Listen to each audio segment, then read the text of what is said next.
San Mateo, el capítulo 26, el verso 50 hasta el 52. Vamos a dar lectura a la palabra del Señor. San Mateo, el capítulo 26.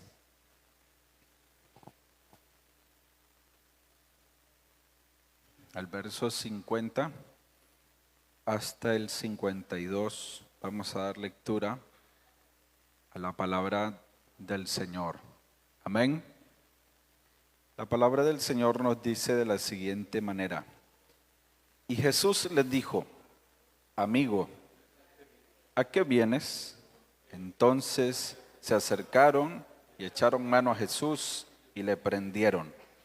Pero uno de los que estaba con Jesús extendió la mano, sacó su espada e hirió al siervo del sumo sacerdote, le quitó la oreja.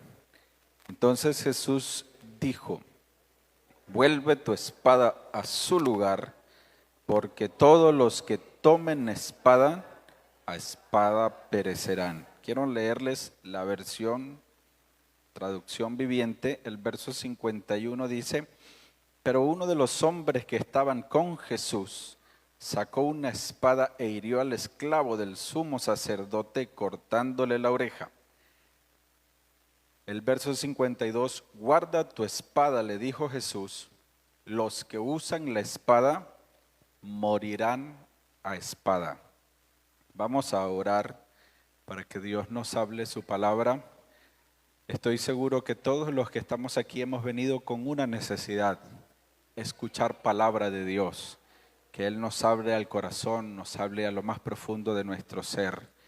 He estado muy preocupado por la palabra de Dios. He viajado y mientras viajaba le he pedido al Señor: háblanos al corazón, háblanos al alma, háblanos a lo más profundo de nuestros pensamientos. Sé y estoy seguro que Dios a alguien nos hablará, a alguien le dirá que no está solo, que Jesús siempre va a estar con nosotros. Soberano Jesús, invocamos tu glorioso nombre. Tu nombre, Jesús, que es sobre todo nombre. Señor, en esta noche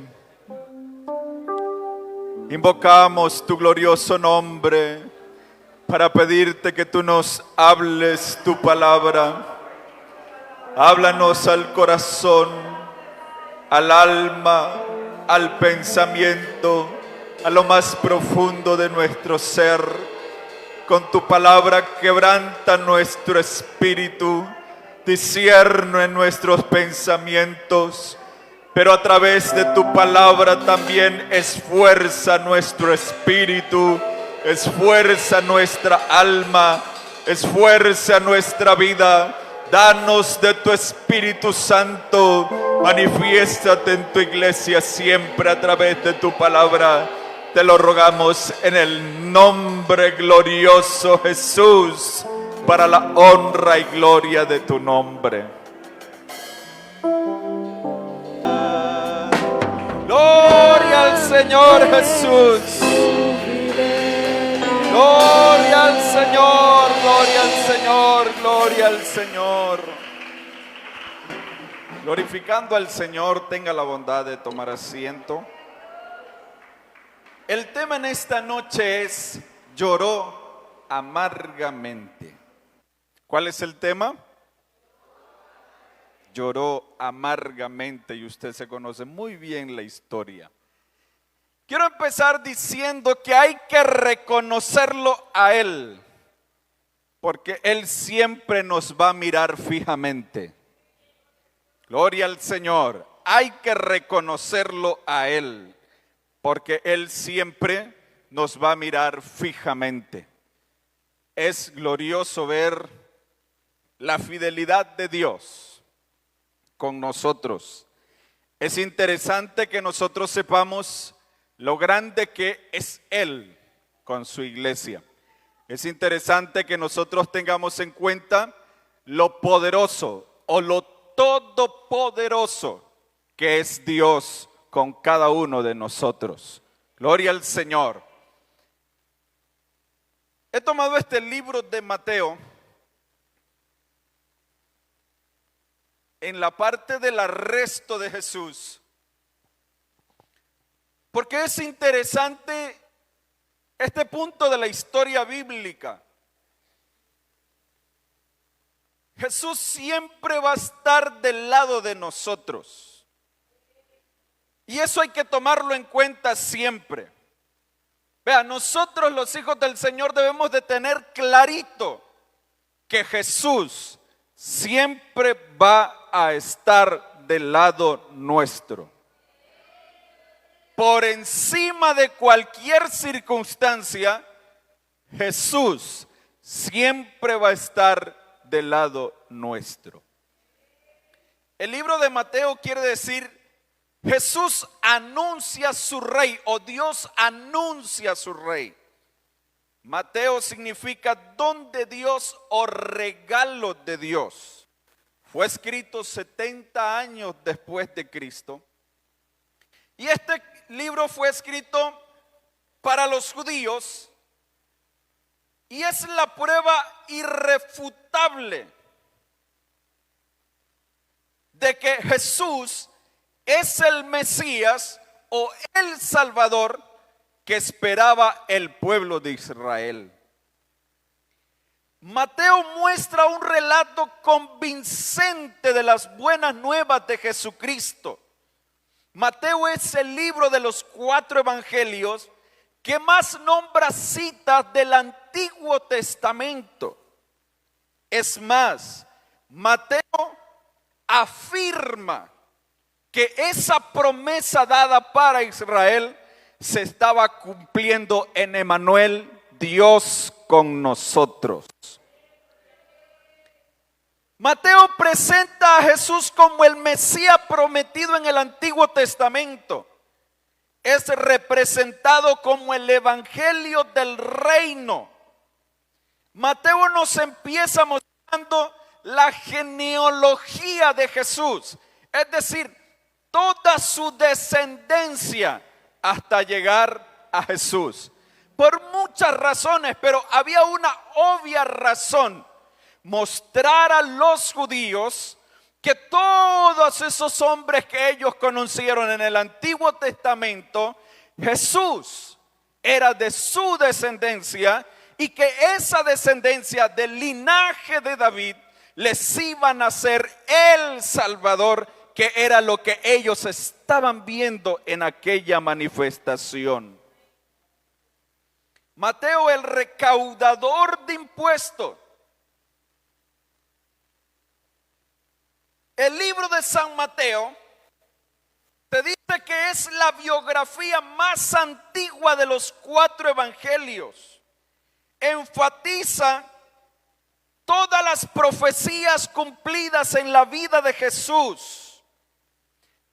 Mateo nos muestra las pruebas indudables de que el Mesías o que Jesús era el rey que todos ellos habían estado esperando. Mateo, como judío, fue escogido para ser la persona apropiada para mostrar toda la vida en la humanidad de Jesús, del rey que ellos siempre estuvieron esperando. Se dice que el libro de Mateo es el libro más leído en el mundo dentro de los 4 evangelios. Pero Mateo nos muestra algo interesante.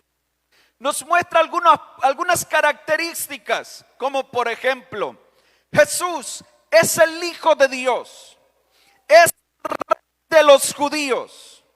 Jesús es Dios presente con poderosos milagros. Mateo presenta a Jesús como el Señor de la iglesia. Gloria al Señor. Sus enseñanzas o las enseñanzas de Jesús nos muestran que Él está interesado en que su pueblo lo conozca. es el evangelio del reino, no solo para judíos, sino también para gentiles. Es interesante la historia que nosotros hemos tomado en cuenta para predicar la palabra, pero quiero mostrar también la forma en la que la relatan los otros tres evangelios. Marcos, en el capítulo 14, el verso 43, nos muestra o nos relata la misma historia, pero en Marcos, por ser el libro de los cuatro evangelios, el más pequeño, no muestra el milagro de la sanidad cuando Pedro corta la oreja y Jesús la vuelve a colocar. No la muestra, no la relata.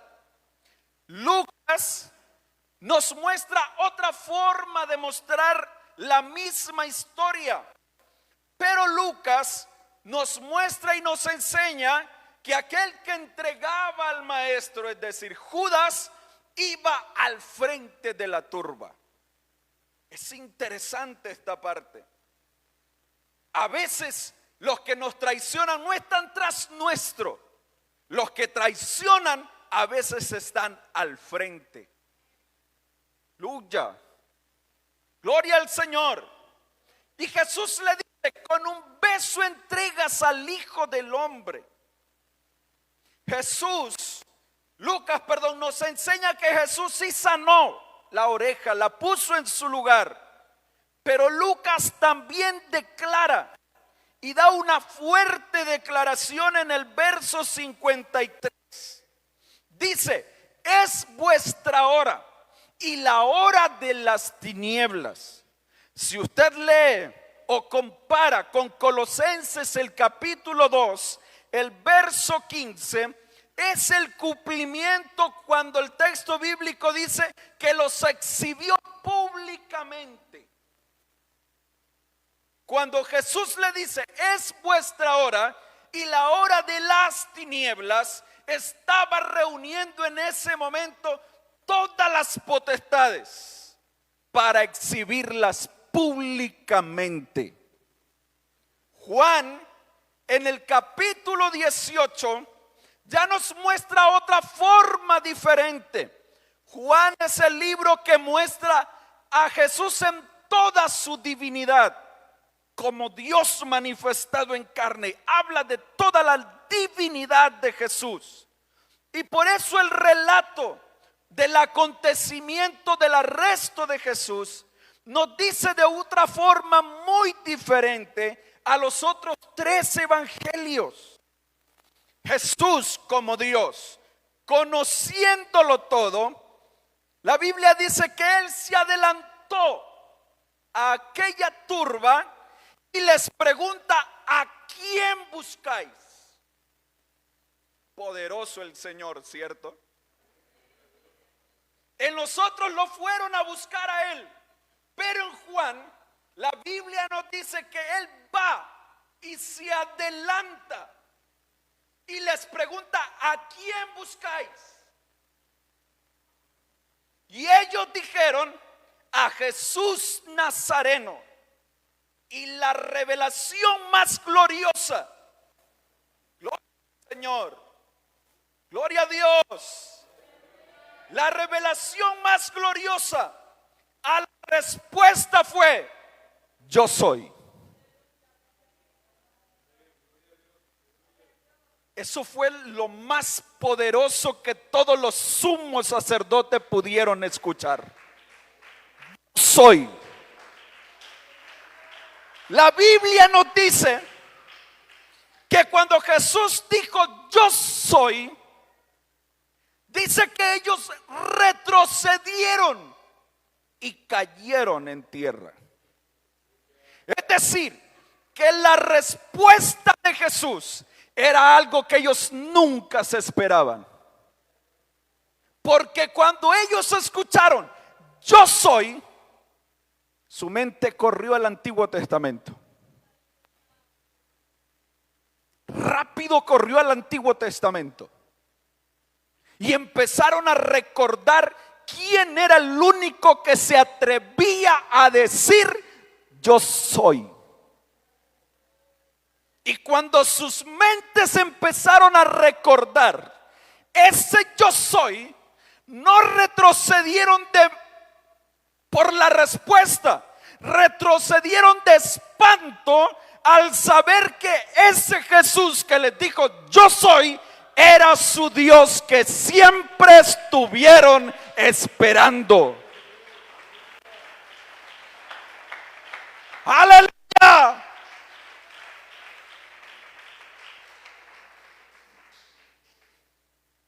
Es interesante que nosotros leamos las declaraciones, las historias. Nos muestra una historia. Es impresionante ver el arresto de Jesús. Y cuando nosotros le tomamos en cuenta la palabra de Dios, a nosotros nos fortalece, a nosotros nos da fuerzas, porque nosotros no estamos solos en ningún momento. Con nosotros camina ese yo soy con esa declaración poderosa. Yo estaré con vosotros todos los días.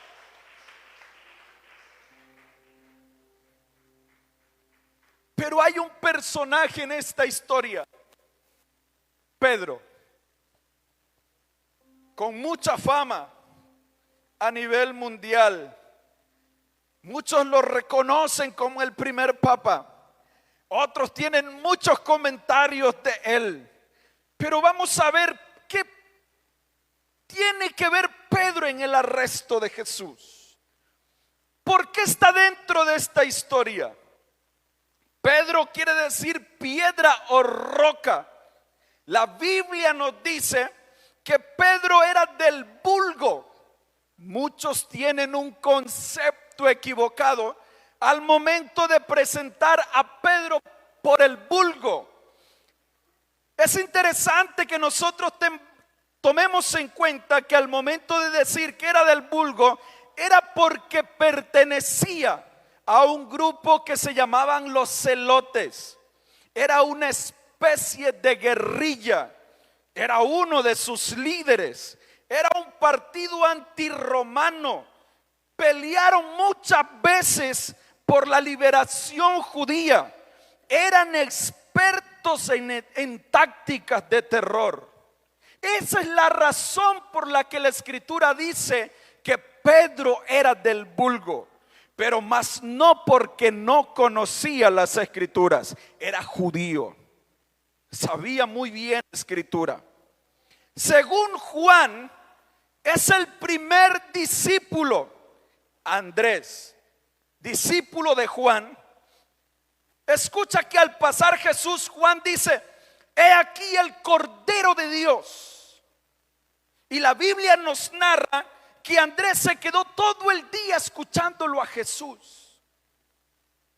Al otro día va donde su hermano y le da una declaración y le dice: Pedro, hemos hallado al Mesías, el Cristo. Y Pedro se regresa corriendo. Y cuando lo ve Jesús, antes de que él diga algo, Jesús le dice: Simón, hijo de Jonás, serás llamado Cefas, que quiere decir Pedro.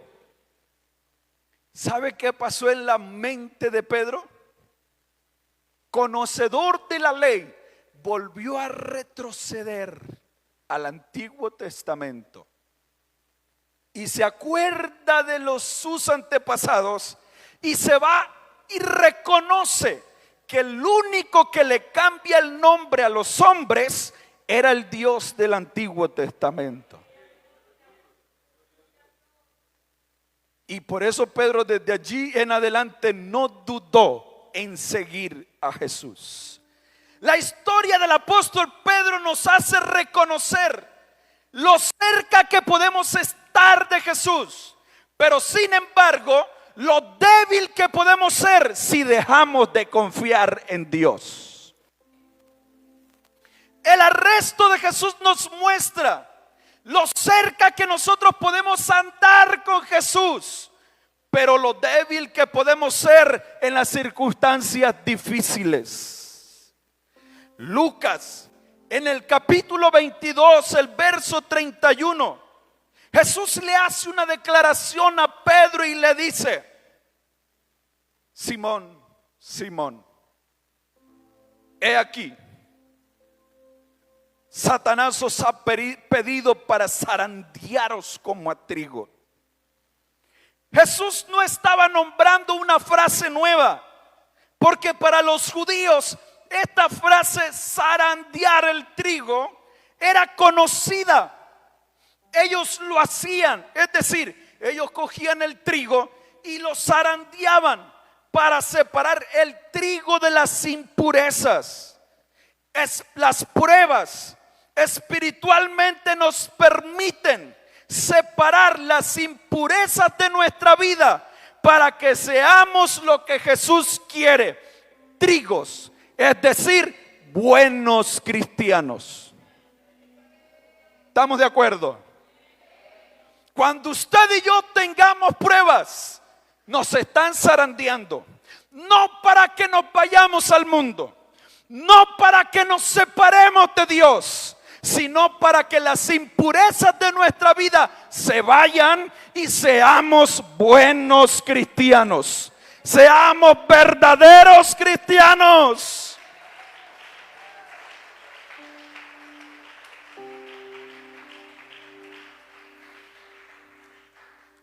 Pedro tiene con Jesús momentos asombrosos y poderosos. Pedro, en el libro de Lucas, el capítulo 9, el verso 18, hace una declaración gloriosa. Jesús andaba con sus discípulos y a Jesús se le ocurre preguntarles: ¿quién dice la gente que soy yo? Y los apóstoles contestaron: unos dicen que tú eres Elías, otros dicen que eres Jeremías, y otros alguno de los profetas. Jesús, viéndolo a ellos, a sus discípulos, le dice: ¿y vosotros? ¿Quién decís que sois? ¿Saben que Dios está interesado en algo? A veces escuchamos comentarios que dicen: con que yo y Dios sepamos cómo ando, el resto que hable lo que quiera. ¿Estás seguro? A Jesús le interesó qué piensa la gente de él. Y por eso la Escritura dice: vosotros sois carta leída. Oiga, y es interesante cuando estudiamos la Escritura, porque cuando el apóstol dice carta leída, está nombrando un edicto militar. Es decir, está diciendo: este enunciado es público. Y cuando el apóstol dice carta leída, están diciendo: ustedes y yo, todos los cristianos, nos están viendo. Así que no pienses de que lo que diga la gente me importa. No, a Jesús sí le interesa. ¿Y vosotros quién decís que sois? Y Pedro nos dice la palabra de Dios que dijo: tú eres el Cristo, el Hijo de Dios. Pedro tiene otro acontecimiento glorioso: la transfiguración de Jesús. Lucas, el capítulo 9, el verso 28. Pedro tuvo la oportunidad de ver a Moisés y a Elías y la gloria de Dios sobre ellos. Pero también tuvo la oportunidad de escuchar la voz del cielo que le dijo: este es mi hijo, a este oíd. Pedro tiene otro acontecimiento. Mateo, el capítulo 14, el verso 22. El único que se atrevió a decirle a Jesús: si tú eres Señor, permíteme caminar sobre las aguas. Y él pone su pie. Jesús le dice: ven. Él pone su pie sobre las aguas y empieza a caminar.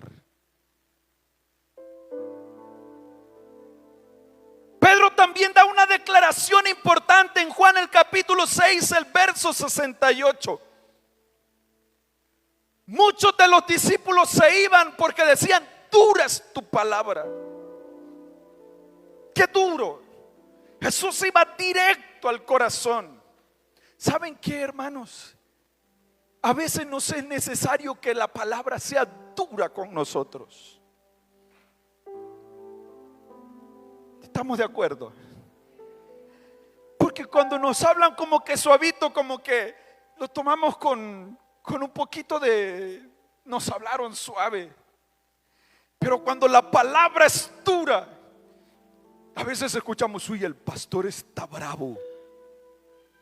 Y no es el pastor, es Dios que está siendo duro con su palabra para que nosotros enderecemos nuestros pasos. Y cuando todos se iban, Jesús le dice a sus discípulos: ¿queréis ir vosotros también? Y asoma Pedro de nuevo: ¿a quién iremos? Si solo tú tienes palabras de vida eterna. Solo tú tienes palabras de vida eterna. Pero después de vivir todos estos acontecimientos gloriosos, alguien podría decir: ¿cómo Pedro puede dudar de Jesús? ¿Cómo Pedro va a poder negar a Jesús si vio tantas cosas gloriosas? Jesús le dice: Pedro, te han pedido para zarandearte, y tal vez a alguno de nosotros nos estén zarandeando como trigo. Le llegó la hora de la prueba a Pedro, su momento decisivo, el ser zarandeado. A veces todo está bien hasta que nos llega el momento difícil. ¿Usted no se ha dado cuenta que hay creyentes que no vienen a la iglesia hasta que no viene el momento difícil? ¿Usted no se ha dado cuenta que hay veces gente que mientras no reciben un azote no vienen a la iglesia? Mientras están sanos no vienen a buscar sanidad, no vienen a buscar fuerzas. Así fue el momento de Pedro, le llegó su momento. Y la Biblia nos relata muy bien este momento. Y nos habla en el verso 51 del capítulo 26 de San Mateo. Todos se vienen, una turba se viene. Pero ¿saben qué me llama la atención el verso 50? Lo bueno de Jesús. Judas nunca entendió lo bueno de Jesús. Cuando él venía a entregarlo, si usted lee el verso 50, usted ve a Jesús diciéndole: amigo. Aún cuando iba a ser, cuando fue traicionado, Jesús tuvo la capacidad como Dios de decirle: amigo. A veces nosotros pensamos que porque le fallamos a Dios, Jesús no nos toma en cuenta. Pero Él tiene una palabra: amigo. Y se la dice a Judas: amigo. Si Judas hubiera entendido lo que Jesús le estaba diciendo. Le llega el momento de la prueba a Pedro, el momento de ser zarandeado.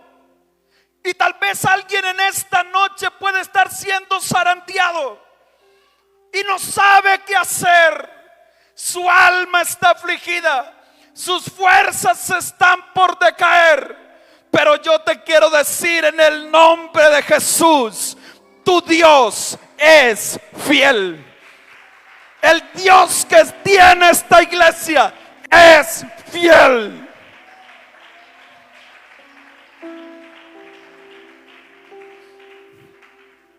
¿Saben que cuando todo está bien, a veces pensamos como Pedro?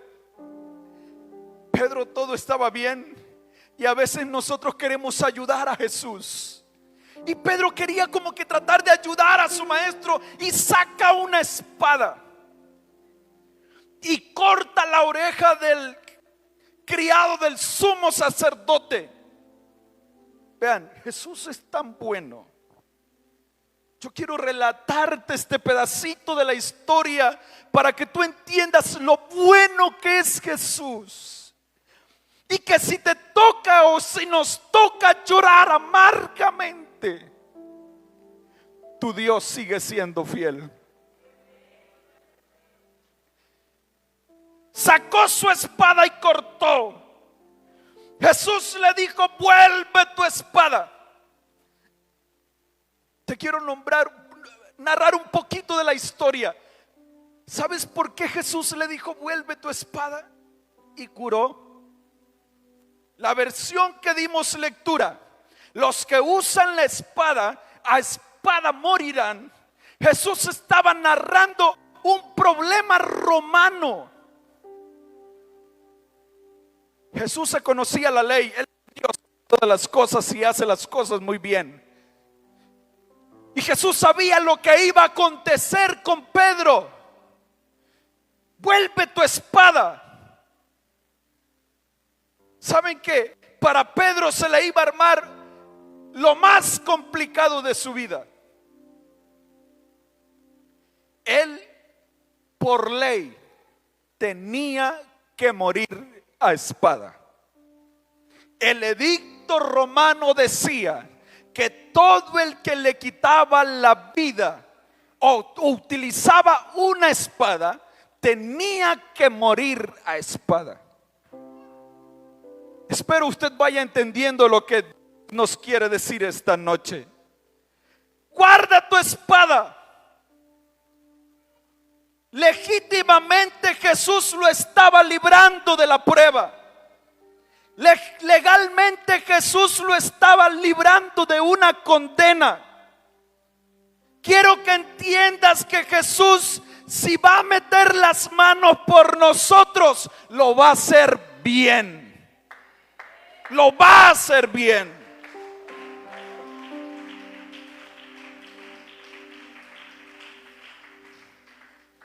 Jamás nos dejará. Guarda tu espada, porque a espada moriréis. Había un edicto, pero Jesús hace algo impresionante. Y es lo que me llama la atención de Jesús. Para el caso que estaba pasando, Jesús no podía dejar evidencias. Lo tremendo de Dios, lo glorioso de Jesús. Legalmente Jesús no podía dejar evidencia si quería librar a Pedro. Jesús coge la oreja y se la vuelve a pegar. Y borra la primera evidencia. Porque si Pedro era llevado ante el concilio, le iban a preguntar: ¿qué fue lo que hiciste? Iban a llevar testigos y iban a preguntar: ¿qué hizo este señor? Le cortó la oreja. ¿Dónde está? La sabiduría de Dios es más grande que la sabiduría de los hombres. Él iba a preguntar: ¿dónde está la oreja? ¿Qué evidencia tenían? Ninguna. Y si alguien decía: no, es que se la llevamos y se la pegamos, muéstrenle, véanle en la oreja. No había cicatriz. La espada de Pedro tampoco tenía sangre. Jesús sabía muy bien lo que estaba haciendo con Pedro. Y yo quiero decirte en esta noche que Jesús sabe muy bien la prueba que tú estás pasando. Él lo conoce muy bien, la dificultad que tú tienes. A Jesús no le falla nada. Hace que no haya nada para condenar o acusar a Pedro. Pero sin embargo, Pedro lo niega.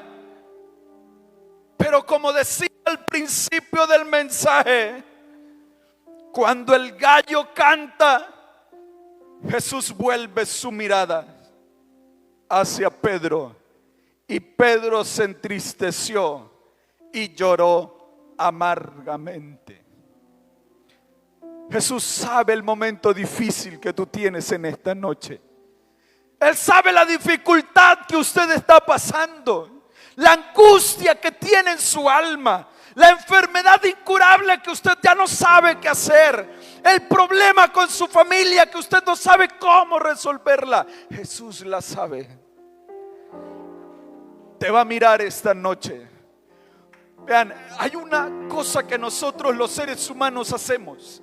Cada vez que ofendemos a Dios, el ser humano lo único que hace es darle la espalda a Dios, retrocederle al evangelio, pensando que correrse de Dios es la solución. Pero yo te quiero decir en esta noche, Jesús jamás te va a negar. Lo que Jesús está esperando es que tú vengas al altar, te postres ante Él, porque Él te va a mirar.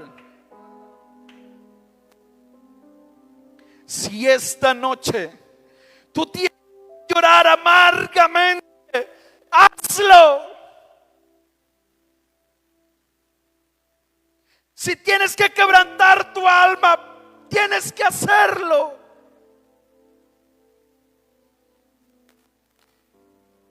Y aunque tú sientas que hay un juicio sobre ti, la misericordia de Dios es más grande que el juicio. El favor de Dios es más grande que la condena. El favor y la misericordia de Dios es más grande que nuestros errores. Vemos a Pedro después levantándose, dando un mensaje, y reciben el Espíritu Santo como 3,000 personas. Porque tal vez tú piensas que por tus errores Jesús te va a desechar. Pero lo desecho para los hombres, para Jesús es un instrumento para honra y gloria de su nombre. Yo quiero invitarte a ponerte de pie. Ponte de pie. Hay un altar donde la mirada de Jesús está sobre ti. Si te tienes que venir a quebrantarte ante Dios, ven. Quebrántate. Si tienes que llorar amargamente como lo hizo Pedro, llórale amargamente a Dios.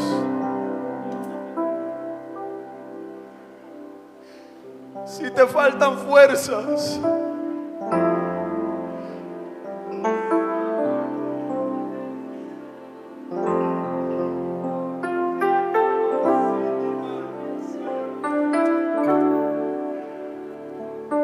Jesús está aquí para fortalecerte. Él está aquí para darte fuerzas en tu debilidad, para fortalecer tu vida. Quebranta el alma. Órele a Dios. Llórele a Dios. ¿Sabe qué? Quebrantarse ante Dios no es perder. Quebrantarse ante Dios es ganar. Ganamos fuerzas, ganamos poder de Dios, ganamos consuelo del Señor. Oh, ganamos vida eterna. ¿Qué prueba estás llegando? ¿En qué parte de tu vida estás siendo zarandeado? Pero tu Dios es fiel, iglesia. Hermano que estás en el altar, tu Dios es fiel. Nuestro Dios es fiel. Nuestro Dios es fiel. Nuestro Dios es fiel. Él es fiel con nosotros. Él es fiel con nosotros. Recibe, Espíritu Santo. Recibe consuelo de parte de Dios.